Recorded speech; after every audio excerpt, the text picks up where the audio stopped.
Hey guys, it's Baban, and I painted a thing for a change because I wanted to paint something. So yeah, here's the speed paint. You can go and vote for this on Wheel of Fine to be printed on stuff, so you can like buy it as a poster or whatever. So I'll put the link to that in the description, so you can go and vote on it for me.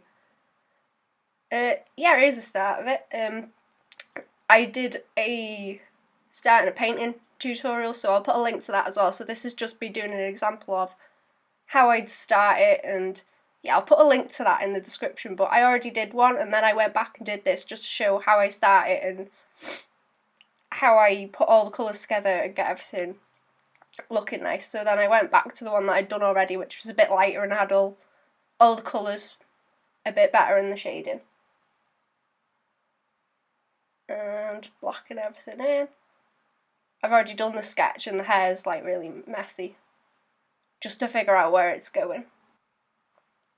And you can see, like, once I've got all the right colours, it's pretty easy to just pick stuff off the canvas. Like, what I usually say is, I'll slap the colours down on the canvas, and once I've got all the colours I want, I won't pick any more from the actual colour wheel. I'll just pick them straight from the canvas and mix them. Which again is something I'll go into in the tutorial, which I'll put a link to at the end for you. Adding a few highlights in. Yeah, but you can see I don't have many colours in the little palette I've got at the corner, but they don't really work that well together, the colours. But it's the point of what's the base colour underneath, and I've just sort of painted these over the top, and the base colour shows through them, and that's the shadows. It's like painting white onto a black background. Like, it's like drawing the highlights on instead of adding the shading in.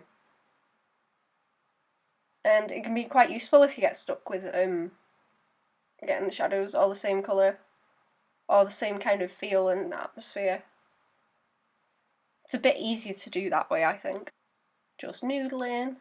And yeah, like I say, most of it is just noodling and getting everything right. And I add in little layers like that where I make notes, just really scribbly notes of where I want to add other stuff, like highlights and little details that I need to add, because otherwise, I don't know, you tend to forget when you're working on something big, and I don't want to miss something out.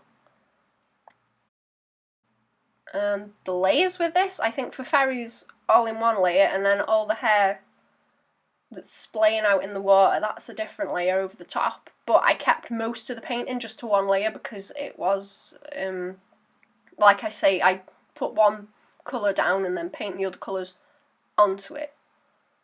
So I'm like painting the light onto it. So yeah, I kept it as all one layer, and then everything else is usually on a separate layer.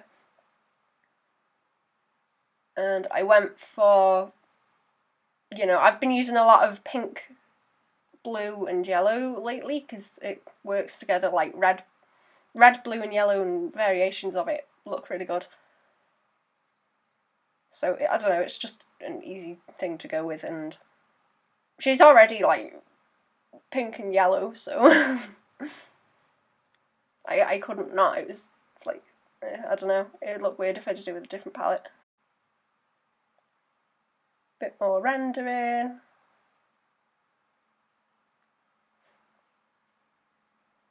And what I did do on this, I didn't make it like entirely realistic. You can see I'm putting sort of a darker outline on stuff. You'll be able to see on the lips now, because it might not be that clear, so I do put a little bit of an outline of either darker or lighter depending on where the light's hitting, just to make things show up, like on the bottom of the lips there. So it's not entirely realistic looking, but it just helps stuff stand out a bit.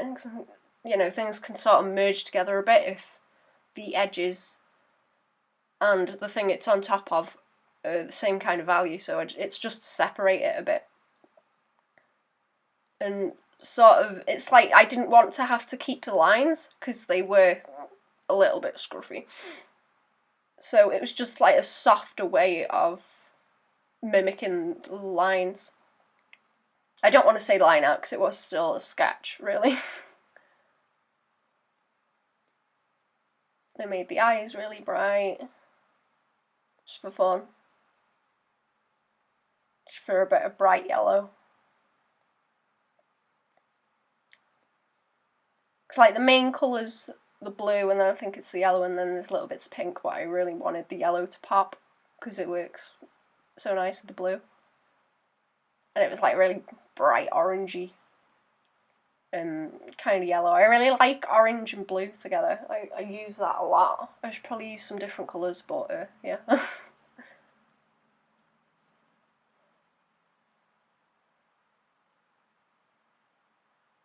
And I think I did, when I'm painting the arms and the boobs and that, I think I went and softened it out after, because I don't know, that brush is like a bit hard for some reason. I don't really like the default Manga Studio brushes because they don't go entirely 100% for some reason. The opacity, you've got to use the inking pen for that, and it feels a bit weird. I don't know, I just want to be able to press it really hard and have it come out as 100%. Although I should probably stop complaining about brushes.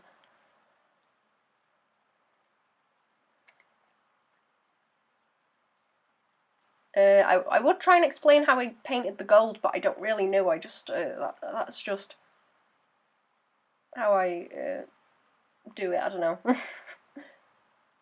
Yeah, I think I softened stuff out on the cheeks as well, because like the brush strokes are really annoying with that brush. And I'm disappointed that more of the ears weren't showing through, because I went and did a load of sketches to figure out what they looked like, and I thought they looked really nice. But then they ended up being covered in hair, so you can't really see much of the shape of them, but whatever.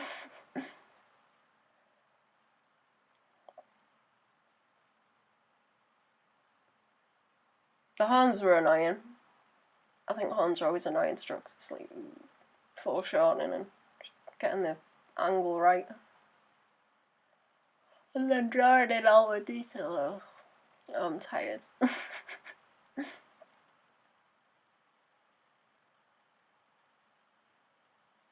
So you're just adding in little lines and stuff to break it up and give it a bit of texture, but oh, it's annoying because it takes forever.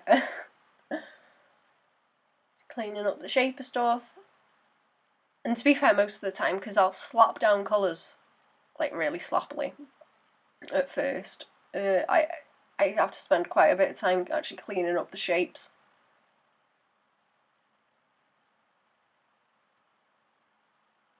But, you know, like I say, once you've got all the colours, you just want to pick them straight off the picture. Just use the colour picker.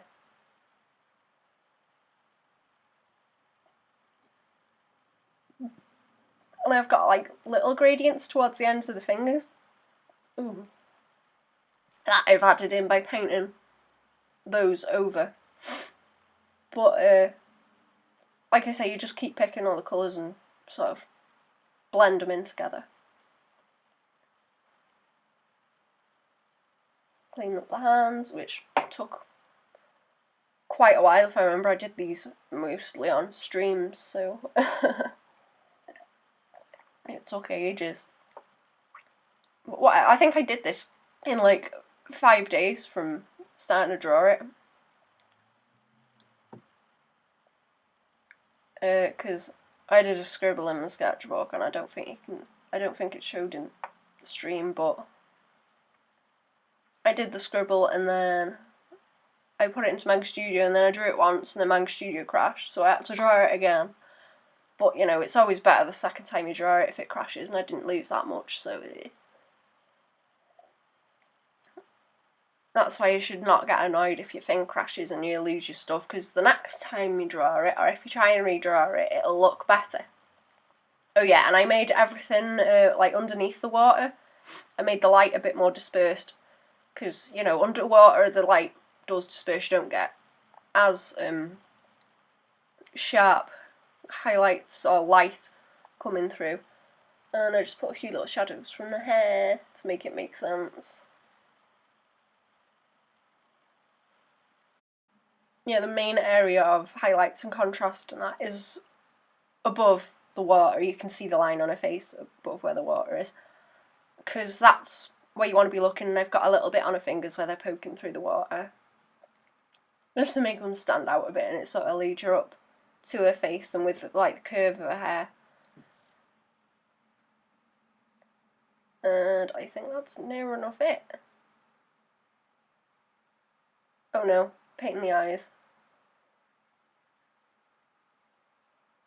Yeah, I think I'm just adding in lines here to define everything a little bit around the edges. And there we go, that's that done. I'll put a link to vote for it in the description, and I'll put a link to all my other stuff where I post shit as well. Thanks for watching, bye bye!